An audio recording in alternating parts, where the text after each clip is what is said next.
जब अंगुलीमाल भिक्षु बन गया तो अंगुलीमाल के भिक्षु बनने के बाद भगवान बुद्ध ने उसको कहा कि वहीं जा बेटा, तो उसी गांव में जा जहां तूने हत्याएं करी है, और वहां जा कर के लोगों से भिक्षा मांग। जिस जगह पर उससे हत्याएं हुई वो अपने आप को प्रेस करने की व्यवस्था है। एक छोटी घटना है, वो सुना करके बात को समाप्त करूंगा। जब विनोबा भावे जी का भूदान यज्ञ हुआ और उसके बाद जब बहुत सारे डाकुओं ने आत्मसमर्पण करा एक विनोबा भावे के सामने, संत विनोबा भावे के सामने, तो उसमें एक डाकू थे, उनने भी आत्मसमर्पण किया। और वो डाकू जो थे उनसे बहुत हत्याएं हुई थी, बहुत अपराध हुए थे। तो वो जो थे गुरुदेव, वो उसके बाद जेल चले गए। जेल से जब उनको पहला प्रोबेशन हुआ तो किसी ने अखंड ज्योति पकड़ा दी। अब अखंड ज्योति से उनका हृदय एकदम बदला। गुरुदेव के पास आए, बोले गुरुदेव मैं आपका शिष्य बनना चाहता हूँ। तो गुरुदेव बोले ठीक है बेटा, उनको दीक्षा दी कि तू शिष्य बन जा। बोले गुरुदेव मैं क्या करूँ? गुरुदेव बोले बेटा उसी क्षेत्र में जा जहाँ तूने सबसे ज़्यादा लोगों का दिल दुखाए थे, तो बोले वहीं जा, वहाँ जाकर उन लोगों के मध्य में कार्य कर। तो बोले गुरुदेव मैं उनको देख नहीं पाऊँगा, मेरी नज़रों से मैं उनकी नज़रों में देख नहीं पाऊँगा। वहाँ मैंने किसी की हत्याएँ करी हैं, किसी का दिल दुखाया है, किसी को मारा है, पीटा है, उनको मैं आँख से आँख मिला के नहीं देख पाऊँगा।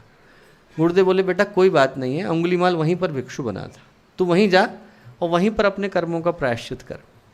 तो गए वो। जब पहली बार निकले झोला टांग करके अखंड ज्योति के ग्राहक बनाने के लिए, तो लोगों ने डर के मारे सदस्यता ले ली। फटाफट कोई डर गया, उनने कहा कि अरे आ रहे हैं, तो किसी ने 100 ले ली। तो गुरुदेव के पास गए, बोले गुरुदेव मैंने इतने ग्राहक बनाए। गुरुदेव बोले बेटा वो तेरे कारण बने हैं या तेरे अंदर के डाकू के कारण बने हैं? बोले गुरुदेव उनमें से कुछ तो डर गए थे।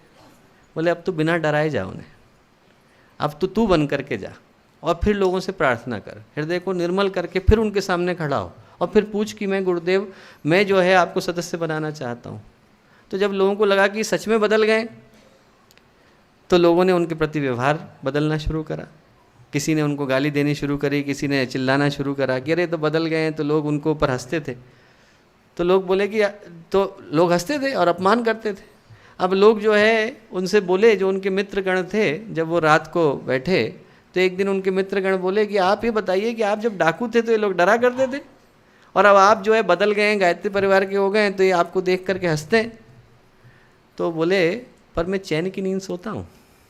बोले तब मेरी आँखों के सामने जो है उन्हीं के चेहरे घूमते रहते थे, रात में सो नहीं पाता था। वो जो कर्म थे, वो जो दोष थे, दुर्गुण थे, वो पलट पलट करके मेरी आंखों के सामने आते थे। बोले अब मैं गर्व से सोता हूँ, कम है तो क्या है, पर कम से कम मन में संस्कृति का, संस्कार का भाव तो है, मन में ये गर्व तो है कि मैं अच्छा जीवन जी रहा हूँ।